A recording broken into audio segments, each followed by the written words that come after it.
Assalamualaikum dan salam sejahtera. Selamat Tahun Baru. Anda bersama saya Hafizah Zaman dalam Buletin Awani pagi ini. Kita mulakan dengan perkembangan berikut. Kepulauan Sulu di selatan Filipina akan ditutup selama 2 minggu bermula Isnin bagi mengekang varian baru COVID-19 yang dikatakan ditemui di Malaysia. Dan memetik laporan Reuters, perkara tersebut diumumkan oleh Gubernur Sulu yang memberitahu langkah itu diambil susulan varian pandemik itu dilaporkan ditemui di Sabah. Jadi apa yang kita tahu setakat ini tentang varian baru coronavirus ini, dan sudah bersedia di talian melalui Skype Profesor Madya Dr. Malina Osman, Pakar Kesihatan Awam Fakulti Perubatan dan Sains Kesihatan Universiti Putra Malaysia UPM, bagi kita memahami dengan lebih mendalam berkenaan dengan isu ini. Assalamualaikum, selamat pagi Dr. Malina. Pertama sekali, apa yang kita ketahui setakat ini mengenai varian baru dikesan di Sabah yang dinyatakan KP Kesihatan, varian baru UK dan juga varian baru yang dikesan di Afrika Selatan? Bermakna ada 3 lebih kurang varian baru yang kita kesan setakat ini di seluruh dunia ini, Dr. Malina. Okay, Waalaikumsalam warahmatullahi wabarakatuh. Selamat pagi. Mengenai varian baru yang ditemui dalam pandemik COVID-19 sekarang ni, kita maklum bahawa virus tu sentiasa mengalami perubahan antigen, di permukaan virus itu sendiri sentiasa mengalami perubahan dari masa ke semasa. Jadi penemuan varian-varian baru bukanlah sesuatu yang luar biasa. Tinggal lagi kita berdepan dengan pelbagai kemungkinan apakah kesan yang akan ditimbulkan oleh strain-strain baru yang berkenaan. Dari laporan-laporan yang telah sedia ada, varian yang ditemui di Sabah setakat ni belum kita ketahui secara terperinci apakah sebenarnya kesan yang mampu tunjukkan pada mereka-mereka yang mendapat jangkitan akibat varian tersebut. Di UK dan juga di Afrika Selatan, apa yang dilaporkan ialah kadar kematian yang dilaporkan akibat strain yang baru tersebut dikatakan meningkat. Tapi kalau kita lihat dari segi akademik, apa yang berlaku ialah apabila muncul varian yang baru, apa yang kita lihat ialah kadar transmissibility ataupun kadar tularan tu berlaku dengan lebih cepat, peningkatan kes yang mendadak.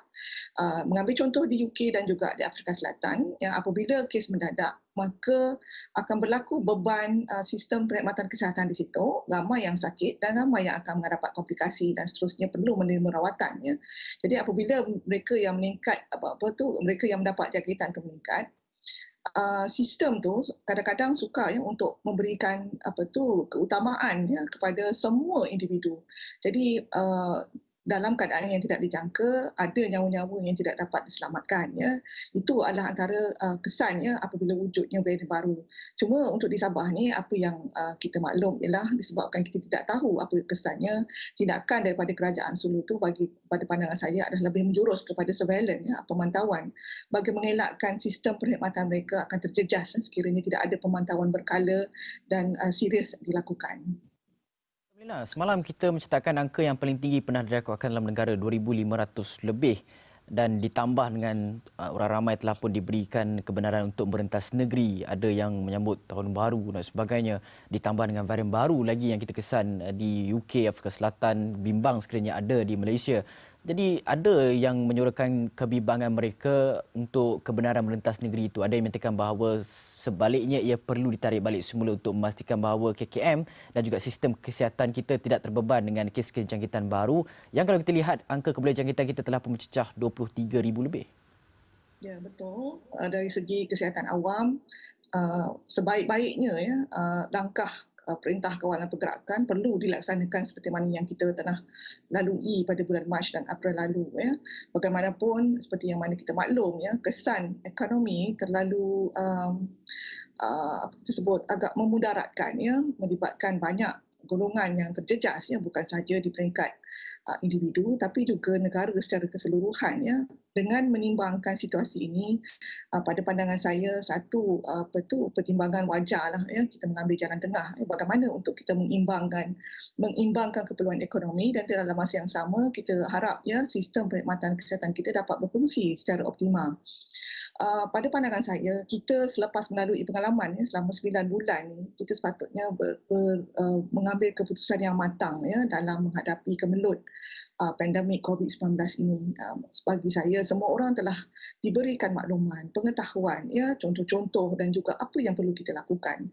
Tinggal lagi sama ada kita mahu menerima atau melaksanakan segala nasihat yang telah disyorkan. Jadi untuk itu, kita perlu faham bahawa kebenaran merentas negeri ini adalah untuk tujuan ekonomi, untuk tujuan kita meneruskan kelangsungan hidup. Kita tidak berada di era sebelum pandemik yang mana kita boleh melaksanakan social gathering, family gathering, ya, perkumpulan anak beranak, sanak saudara, kawan-kawan secara berleluasa seperti mana yang pernah kita lalui sebelum ini. Semua itu perlu patuh kepada SOP.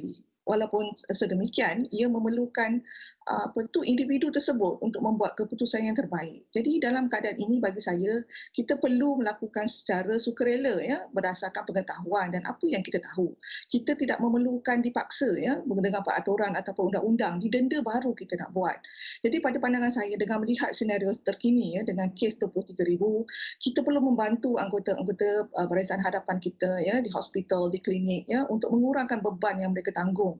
Kita perlu juga merasa simpati, ya, kepada mereka-mereka yang perlu melalui ujian, rawatan ataupun pengurusan klinikal di hospital, sebab keadaan tersebut menyebabkan sebahagian mereka terpaksa ditangguhkan ataupun dilewatkan ataupun mungkin terpaksa dialihkan, ya, dia punya jadual tu kepada waktu-waktu yang lain.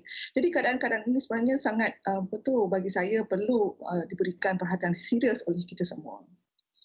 Dan Doktor, semalam PM nyatakan bahawa program vaksinasi akan dilakukan dalam 3 fasa bermula Januari. Keutamaan diberikan kepada petugas Barisan Hadapan dan juga warga emas dan juga kumpulan berisiko tinggi, pesakit jantung, diabetes dan sebagainya. Kalau kita lihat di Indonesia, negara jiran kita, keutamaan diberikan kepada petugas Barisan Hadapan dan juga mereka yang berumur antara 18 hingga 59 tahun. Mereka diberikan kepada golongan yang bekerja kerana percaya mereka ini perlu dilindungi. Bagaimana kita nak mengimbangi perkara ini? Golongan bekerja patut diberikan dahulu vaksin ataupun warga emas sebenarnya? Okey, terlebih dahulu, ya, saya nak maklumkanlah, saya sebenarnya baru saja hadir dalam satu mesyuarat peringkat antarabangsa, ya, mengenai vaksin-vaksin yang ada disediakanlah di negara-negara Asia Tenggara, ya, dan juga Indonesia telah membentangkan, ya, pelan vaksinasi mereka, dan juga saya juga melihat laporan-laporan sedia ada. Di situ saya tidak melihat ada kenyataan yang mengatakan bahawa vaksin akan diberikan kepada golongan dewasa 18 hingga 59 tahun seperti mana yang dinyatakan. Dalam makluman, ya, yang telah disampaikan kepada saya, keutamaan yang akan diberi sama seperti di Malaysia, ya, iaitu mereka akan mengutamakan golongan Barisan Hadapan bukan sahaja di kesihatan dan juga mereka-mereka yang terlibat pengurusan secara langsung sakit COVID, tapi juga anggota kerajaan yang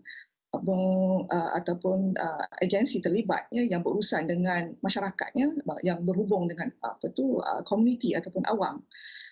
Mereka ini akan diberikan keutamaan Januari hingga Mac, dan kemudian selepas golongan tersebut, ya, 1-2 ini dalam tempoh 3 bulan pertama juga, golongan warga emas, ya, juga diberikan keutamaan. Cuma mereka ada satu keadaan di situ yang mana disebabkan oleh vaksin ini masih belum memberikan, ya, sebarang indikasi, ya, maksudnya waktu belum cukup untuk cerapan, ya, sama ada atau tidak kesan sampaian terhadap golongan warga emas.